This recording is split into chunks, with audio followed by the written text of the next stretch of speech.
Përshëndetje dhe mirë se erdhët në Ajo Podcast.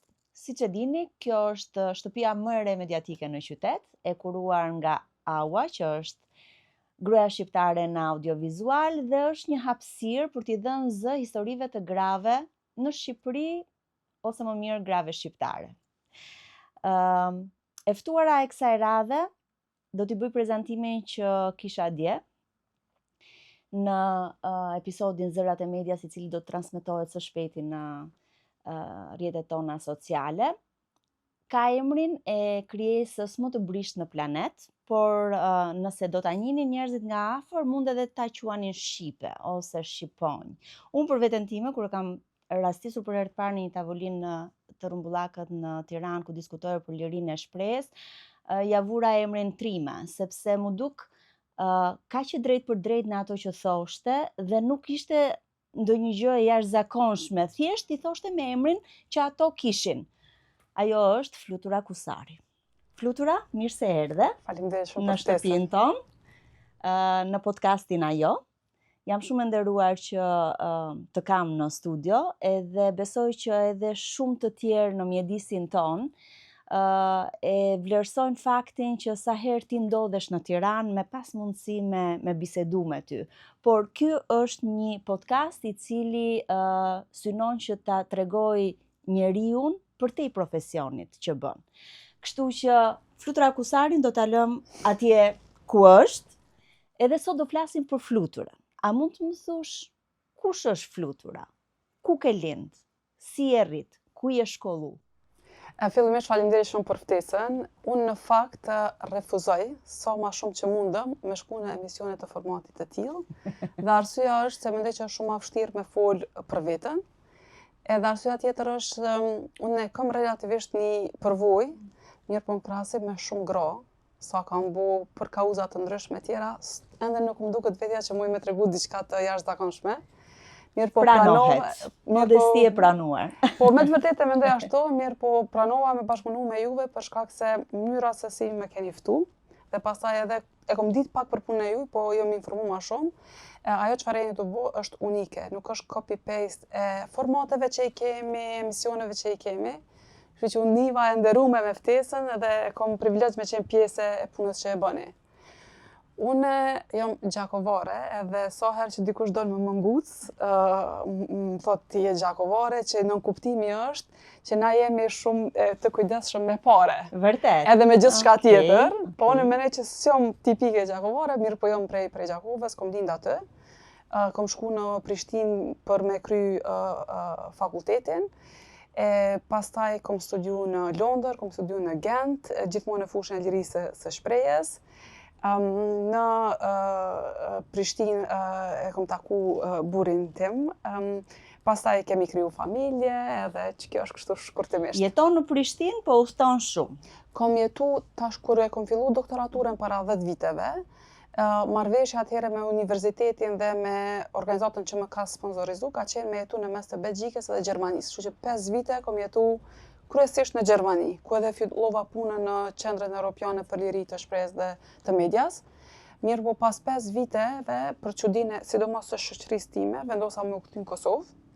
Edhe janë dy arsye pse kom vendos me u kthy në Kosovë. Një është për shkak se kom pas qef me kriju familje, po më shumë se çajo, ose në njëjtë arsye e rëndësisë së njëjtë, ka qenë se unë e kom vrejë që kur jetoj jashtë, masi kom jetu jashtë e kom vrejtë sa e lidhur jo me Kosovë.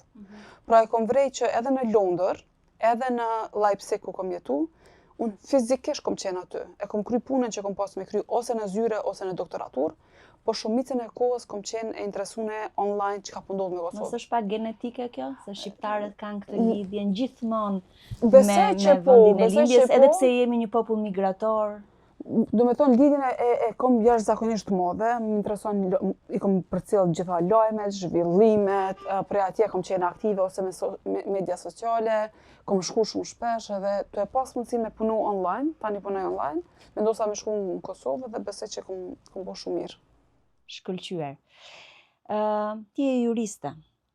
Nga gjitha specializimet e jurisprudencës, pse zgjodhe lirinë e shprehjes? Sepse ti je juriste në botën e sotme, mund të sigurosh vetes një jetë pa ëndralla, edhe me fitime të mira, në kuptimin e një profesioni që është kështu white collar në një farë mënyrë, ke punë me njerëz të ditur, të kulturuar, rrin brapa një kompjuteri dhe bën mbrojtjen ose akuzën nëse do punoje te pjesa e prokurorisë. Pse lirinë e shprehjes?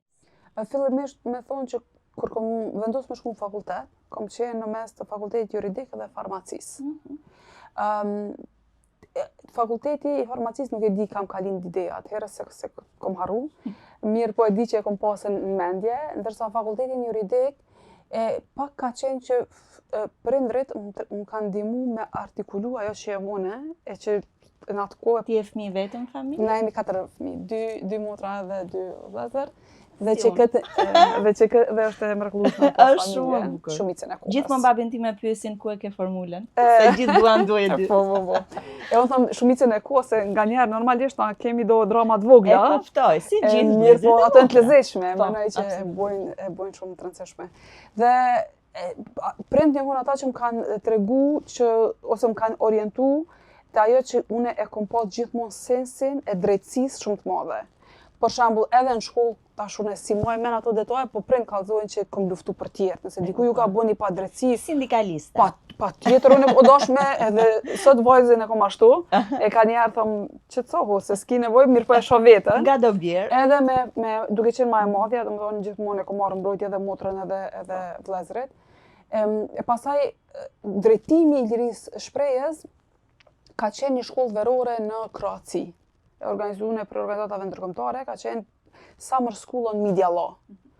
Dhe une u pata fascionu që ekziston një fush ku ki mundësi në ne me i studiu çështje që kanë të bëjnë me media, po njëkohësisht me ndihmu gazetarët. Dhe pas asaj pata ardhë në Prishtinë, edhe pata shiku, u pata interesu se çka bëhet për mbrojtjen e gazetarëve, po flasim para gati 15 viteve, e s'ka pas shumë. Që ka qenë piknisja që unë e kom mendu dhe gjatë studimeve gjithmonë jam fokusu të pjesë që kanë bëjë me lirinë e shprehjes, s'm kanë interesu shumë procedurat e tjera. Pastaj e pata mundësinë me studiu në Londër, edhe fakulteti ka qenë pikërisht specializim në drejtën e medias. Dhe aty, si me thonë, e kom marrë vendimin përfundimtar që çka do që bëj, nëse është e mundur, sepse e kemi në Ballkan, si kemi mundësitë e punës shumë të mëdha, kam punu në çet fushë. Mirë po ajo që tha është shpesh herë ma kanë bo pyetjen, edhe në kalumën edhe tani, sigurisht si krejt juristat kom pas mundësi me bo avokate, me tentu, se ajo në fund është proces, me tentu me bo prokurore, gjyqtare, e tjera. Mirë po mendoj që si aktiviste e ki një liri që nuk e ki askon tjetër.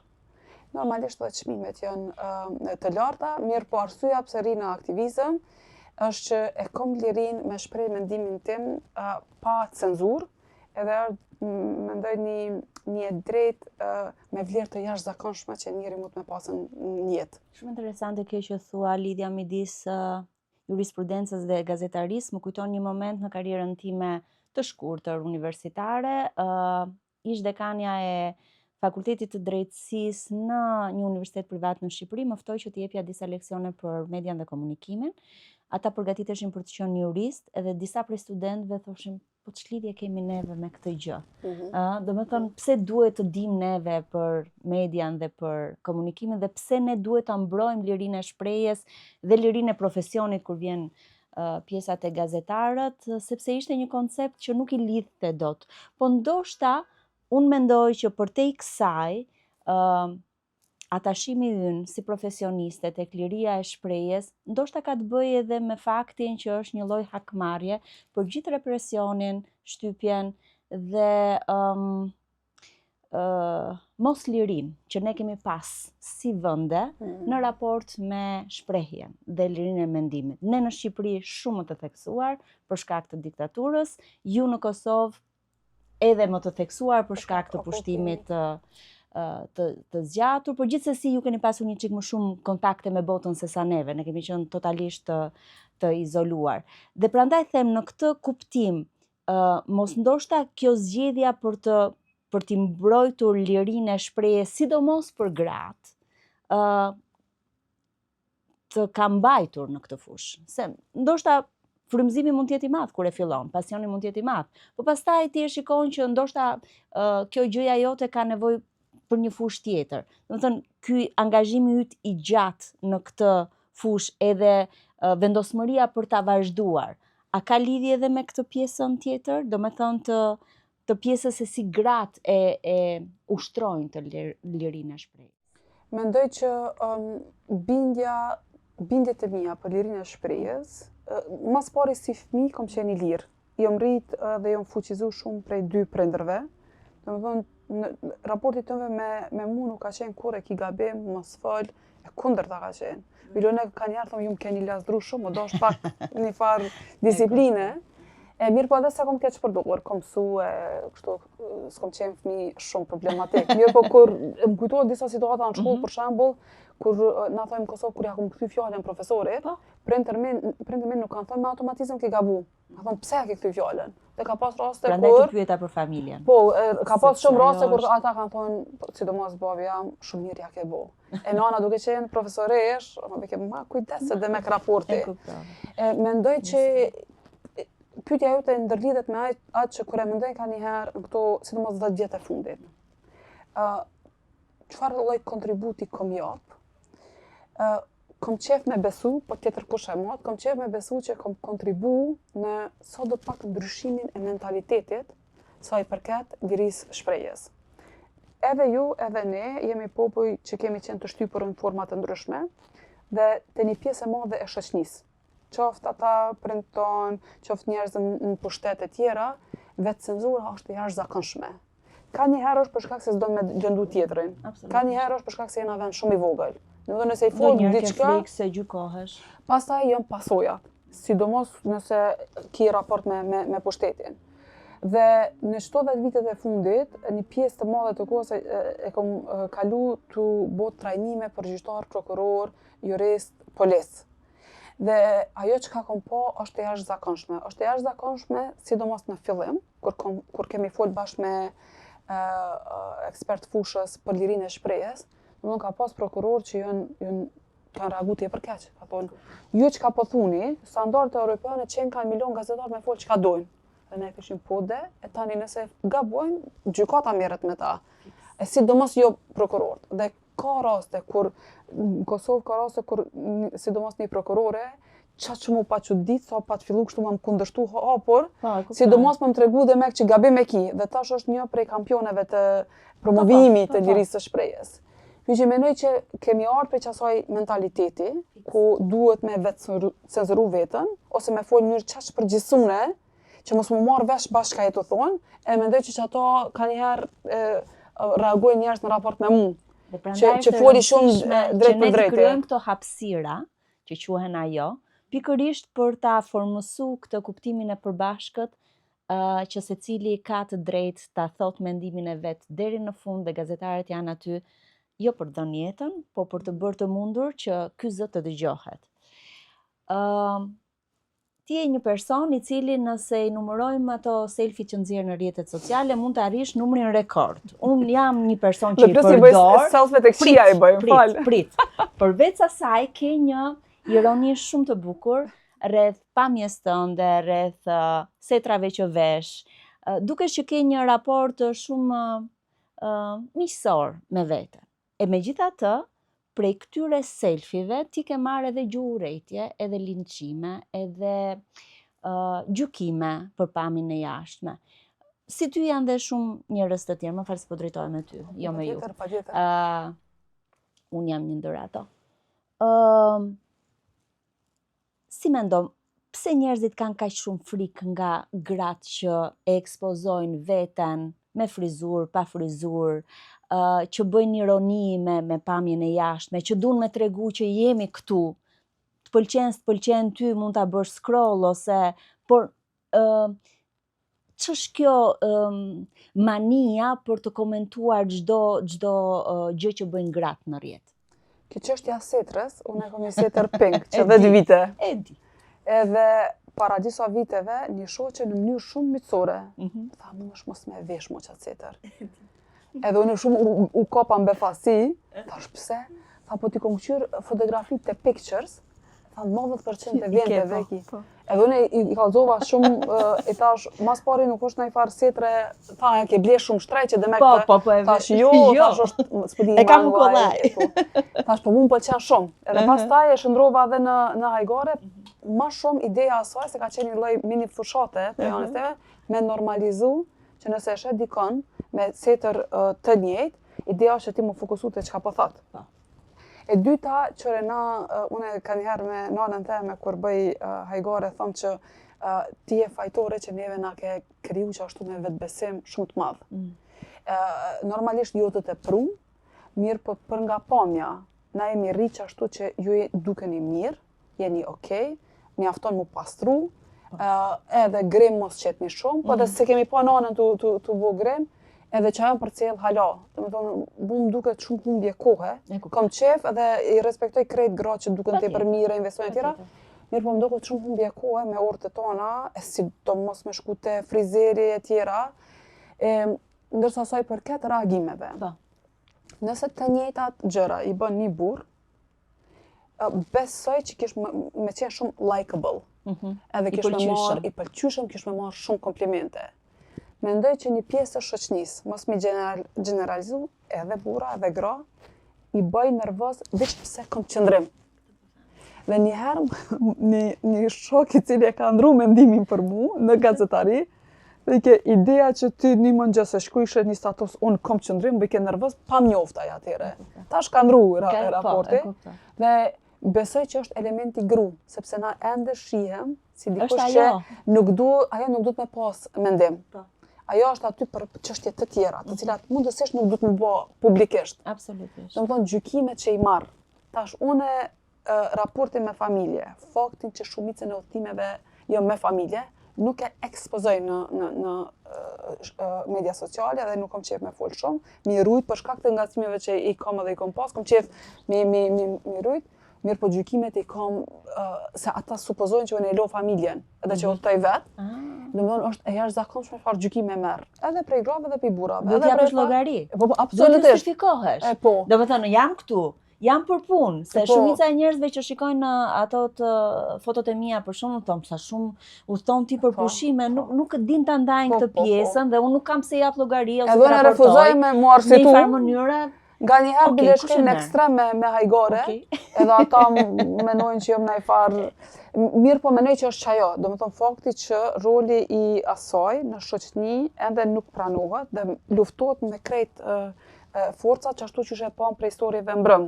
Domethënë na krejt edhe gra aty e ndam të njëjtën historie veç në forma të ndryshme, për jetime të ndryshme. Të gjitha kalojmë në për fazën shumë të zorshme të pranimit publik. Pra njerëzit kanë frikë që ajo të jetë aty me mend dhe me fytyrë.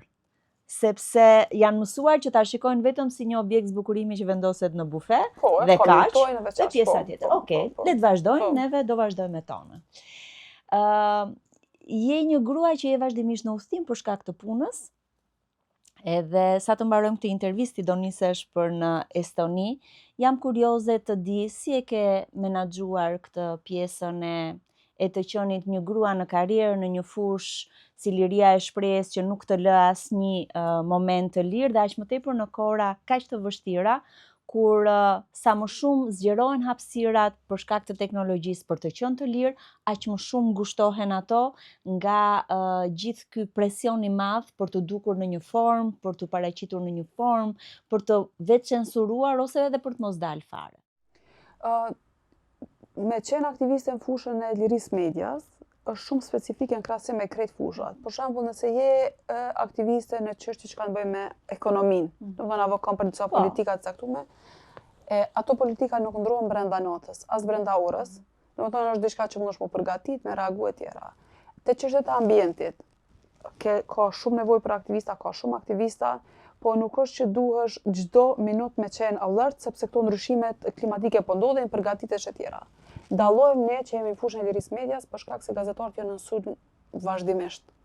Pra sot ndodh diçka në Estoni, nesër ndodh diçka në Maltë, mas nesër ndodh në Hungari dhe çështja nuk pret. Pra nuk të pret a ki familja, a mundesh me udhëtu atjera. Veç shkon online e këqyr ku është e gjen biletën, e gjen hotelin edhe nisesh. Dhe që kjo është e mundur veç me mbështetjet familjes. Domethënë me familjar që nuk thojnë po të ndihmoj, po që marrin përgjegjësi. E unë jam jashtëzakonisht me fat me familjen time. Domethënë njerëz krejt që më rrethojnë, prej bashkëshortit e tutje, që e marrin, thojnë është përgjegjësia jona, domethënë me ndo çkado që kemi punë. Për mua është edhe elementi tjetër që nuk shihet publikisht, që është ona emocionale. Përveç që këto udhëtime domethënë janë tepër damshme, edhe për shëndet, edhe për krejt, edhe kanjëherë zgjohesh në mëngjes dhe thu ku jam sot, sidomos nëse është shumë shpejt, tash kohët e fundit këto udhëtime i kam 24 orë që me qenë në shtëpi. Mirë po është për mua aspekti më i vështirë i aktivizmit që e bëj është ona emocionale, kur ballafaqohena me gazetarë që janë në presion. Gazetarët shpesh në raport me qeverinë, kur ju ndodh diçka, kur sulmohen e tjera, ata reagojnë kështu defensive. Mbrojtës, sepse nuk dojnë me thonë që si na të dërzu. Mirë po kur i takon ata, edhe folë, edhe pini kafe, është tjetër storje. Janë të preokupuar me anëtarët e familjes tënde, janë të preokupuar mos me hupin punën, e mbi të gjitha rastet që shkojnë gazetarët që paditën. Domethënë nuk muj me ta përshkru mërzinë edhe stresin që e kanë kur shkojnë në gjykatë, sepse shpesh janë të vetëm. Domethënë redaktori, kryeredaktori, pronari e tjera, shumë rol e hiç shkojnë për gjykata me gazetarë se s'kan kohë, jo për arsye tjetër. Dhe ata përfundojnë të vetëm, ku je para autoritetit gjyqësor, edhe kur e din që kemi fitu rastin, ndjenja që ta krijon gjykata është gjithmonë intimiduese, kisha me thonë. Edhe kur e din që kemi fitu një rast, dhe me ta veç mu ul afër, edhe me thonë nuk je vetëm, është sendi më i çmueshëm që një aktivist mund të më bëjë. E une tash se kam kohën, po sikur ta kisha kohën, mas shumë t'i kisha kushtu që asaj rëndësi. Dhe e di që kur e thirrin një gazetar, sidomos nëse jam në Kosovë, dhe thom, ja, afrona të shtëpia, shpesh shtu se kjo është Balkan Way. I thom, a jeri të shtëpia, po veç po du me ardhë me të patë e dera, me këqyra je mirë. Tash e di, se unë se kom bo me ma vlerësu, po tash ma vlerësojnë mas shumë ti. Po kur jam kohën në momentet mas vështira, e ka ardhë flutra ose ka ardhë se dhe ka dhe aktivista tjerë, edhe kanë thonë që si e vetëm. E që ajo është shumë e rëndësishme, po pastaj edhe unë veç paguajshme. Këtë desha të thosha, se emocioni nuk është vetëm nga njëra anë. Ana emocionale është dhe ty. Po, mërzinë që e ndjej, që shpeshherë është edhe me kajt, edhe pastaj me kalu te anëtarët e familjes, ata të shohin çka po përjeton, ato s'e kërkosh. E bile kohët e fundit u fjalosa kushtimisht me një gazetare, e cila kishte fituar një rast gjyqësor, për të cilin unë shumë kam bo mundi. Edhe rastisht e kuptova. Thash, po t'ja ka mundësi me më kontaktu edhe kur ka në lejnë të mirë. Thash se ka njerë më duket si thes i boksit, ka mundësi kur ka lejnë të mirë më thonë flutër, që më gëzu dhe une. Mirë, po ma shumë e kisha në pregëzimin që e ka fitu një rast. Me këtë lloj pune dhe jete që bën, a kishe dash ndonjëherë me qenë flutur dhe jo shqipon, dhe jo shqipe, dhe jo trime? Si do kishte qenë jeta jote po t'ishe flutur? Një krijesë që ka ardhur këtu për t'jetu jetën, për të gëzu. Kish bu nervoz. Kishte bën nervoz? Nuk bëj dot, a? Jo, s'është natyra eme. Fare? Heq. Ndoshta emri mundet me ta kryej qasi përshtypje, por thjesht nuk është natyrë e jemja. E kuptoj. Unë jam kështu, anglisht është duar, kur i bën senet. Po. Edhe kom qef me planifiku dhe me koordinu dhe sa ma përpara. S'jam dikush që ulet dhe thëmë, okay, hajt ta këqyrim këtu pa të bu, që në Ballkan është shumë vështirë. Për shembull, takimet, domethënë mos me qenë ku, është e papranueshme për mua. Jo vetëm që duhet t'jesh, po ti raporton dhe për të tjerët, po presim këtu të fillojmë mbledhja e këshillit drejtues të RTK-s, rrini me mua sepse unë do t'ju informoj, edhe pse nuk është puna jote. Prandaj unë ju RTK se ka mojtë nuk kërkosh. Një media ka qenë, absolutisht, përkohësisht s'ka qenë po njerëzit janë mësuar se është flutura, okay. Atëherë ti je një media per se, kështu që kom qef me qenë në ku, kom qef me planifiku, bile ka njëherë kur më thot dikush, apo vjen pikave mas 2-3 ore, apo ku qysh dhe. Po nuk e shoh vetën ashtu në kuptimin e fluturës në mënyrë figurative, se s'është natyrë e jemja. Shumë mirë. Dhe kjo i bjen që anëtarët e familjes ka pak hekin me mu. E kuptoj. Se ata kanë qenë më konë ma kështu relaxed, Edhe- sidomos vikendeve. Okej. Unë nuk dim Nuk vikend. di. Jo, domethënë Ti vikendi jam fillon në 6:30 Ka dy tipa mëngjes. njerëzish. Ti je gjithmonë ke grupi i dytë. Domethënë unë çuna në mëngjes në 6:30, çtu në dillën e kam planin. Okej. Sepse ashtu funksionoj, domethënë pa alarm, pa kur gjë. Edhe tash anëtarët të familjes këshyrin, që thojmë na këshyrin seri, thojmë vazhdoj pra. Ardhja e një tjetër fluture në jetë, ajo që është vajza jote. Po. Ka ndryshu diçka në konceptin tënd për jetën, për vlerat, për botën që po i lëm trashëgimim fëmijëve. A do kishe dash të kishe një djalë dhe jo një vajzë, ose si e ke menduar veten tënde si nën? Vajza është gjëja më e çmueshme që e kam në jetë. Edhe ajo më ka bu kushtimisht më radikale në kauzë. Nëse kom luftu për lirinë e medias edhe shpreh se kom qenë e bindur, ajo tash kom shumë më shumë arsye, sepse e bëj për të dhe për të tjerët. Dhe tjetra është që funksionojmë shumë mirë sepse kreti thonë je kopja e jeme. Domethënë na të dyjat në vikend jena në 6:30, 7 mëngjes të gatshme, ose me dalë me pi kafe, ose çka do me bu rreth shtëpisë. Dhe e ka shumë, ndonë se i ka 5 vjet, e ka shumë të fuqishëm aspektin e feminizmit. Për shembull, mbrëm në një restoran, mas eventit, ishte një lojë futbolli këtu diku, shikonin krejt, edhe domethënë para krejt restoranit u çun kum me zot lartë që me dëgju tjerë, tha, sa keq, veç burra, asnjë gru këtu. Domethënë e ka edhe për shkak të çerdhës e tjera, kështu që mu më ka bo edhe ma të vendosur që mos mu dërzu, sidomos në momentet e vështira kur i kom pas.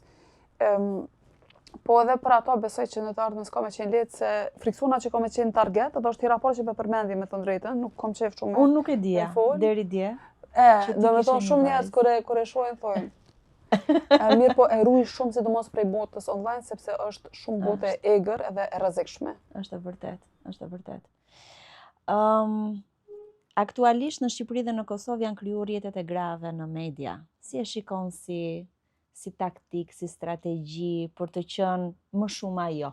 Më shumë njerëz që mendojnë njësoj dhe që e ngrejnë njëra tjetrën, sepse duhet ta pranojmë bota e medias është një botë shumë konkurruese, me shumë mbrylla, me shumë xhelozi ndoshta ndonjëherë, por ajo që nuk besoj unë, nuk arrim të kuptojmë është që kur bie njëra prej nesh kemi rënë gjitha dhe kur ngrihet njëra prej nesh ngrihemi të gjitha.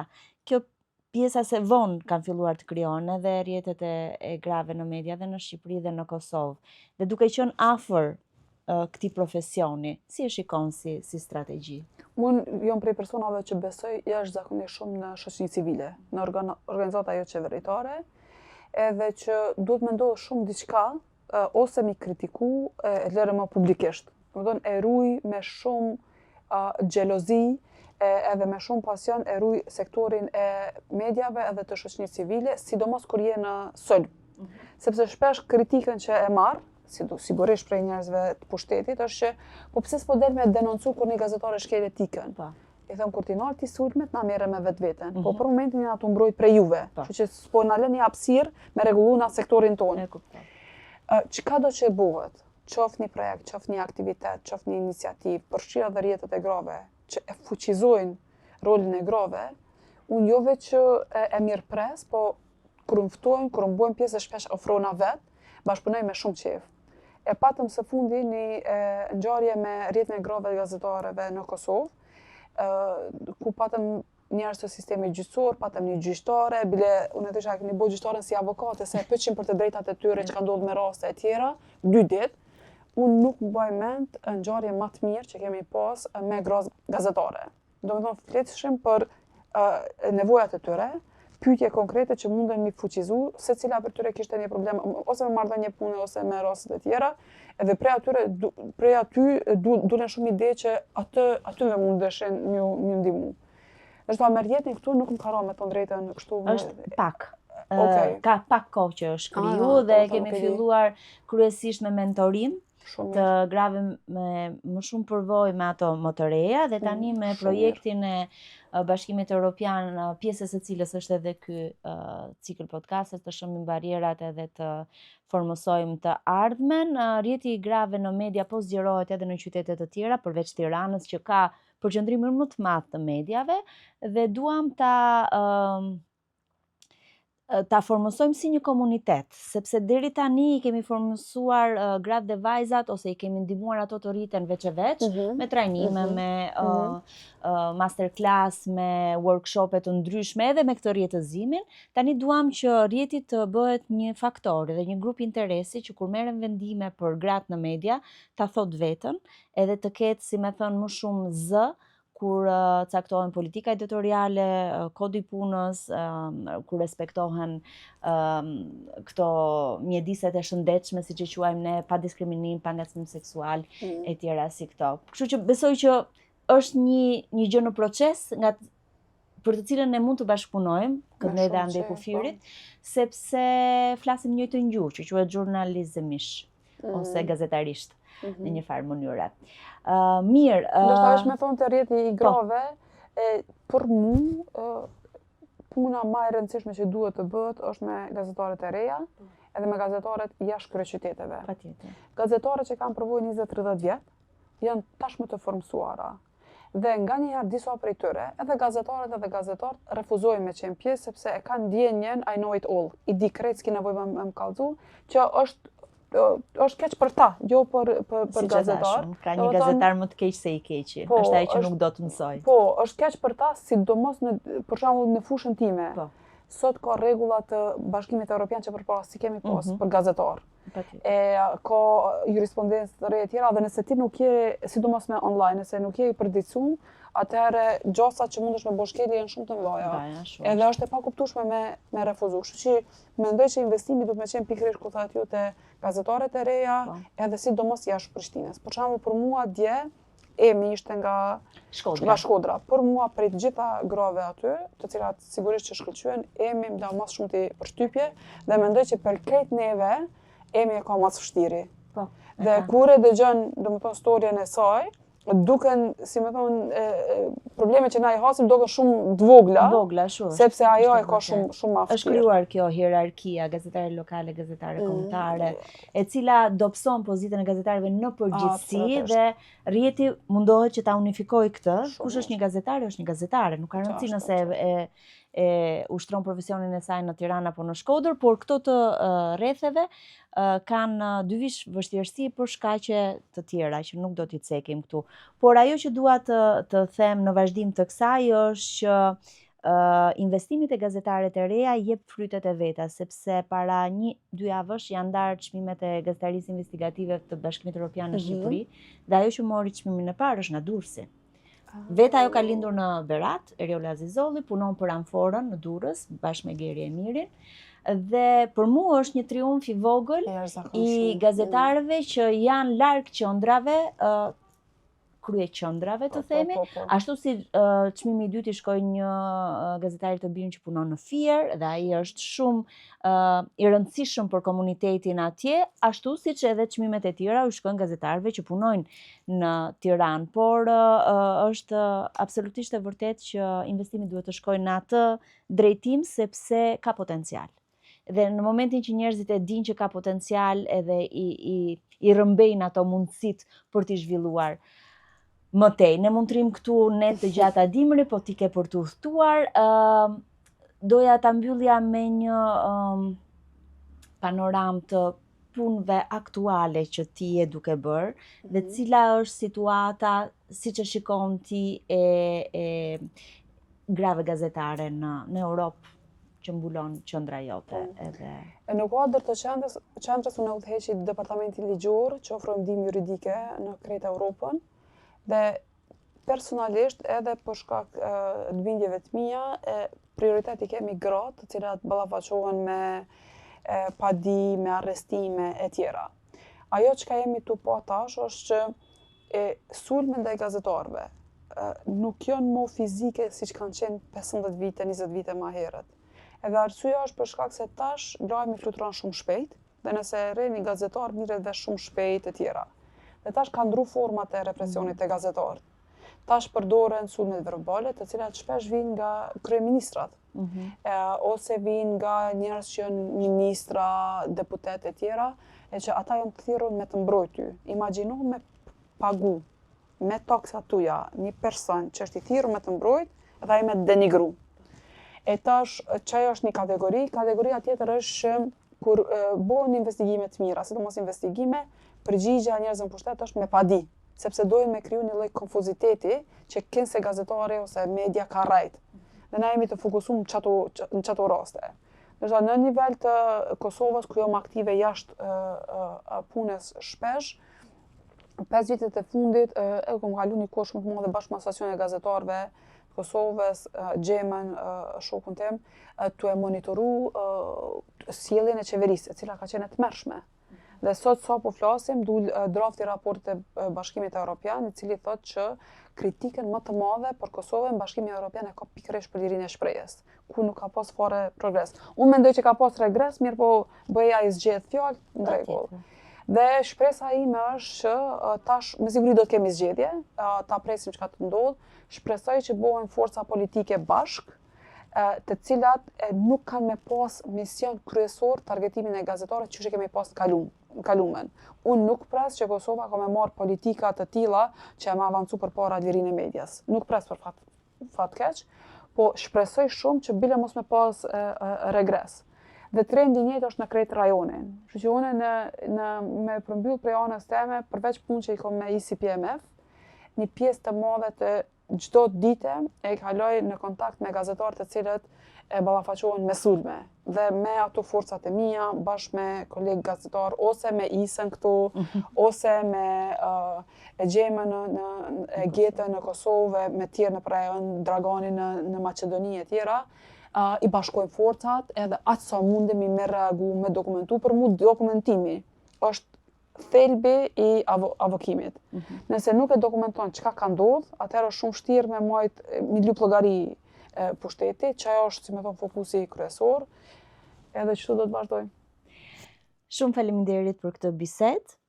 Shumë faleminderit për dedikimin e sinqert që ti i bën kauzës, edhe shpresoj që shumë ajo të tjera të ndjekin, se vërtet je një model për të ndjekur. Të uroj rrugë të mbar, punë të mbar, edhe fjala top.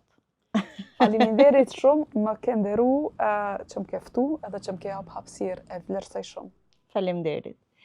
Të nderuar teleshikues, ky ishte episodi i ciklit Ajo Podcast, shihemi në episodin e radhës.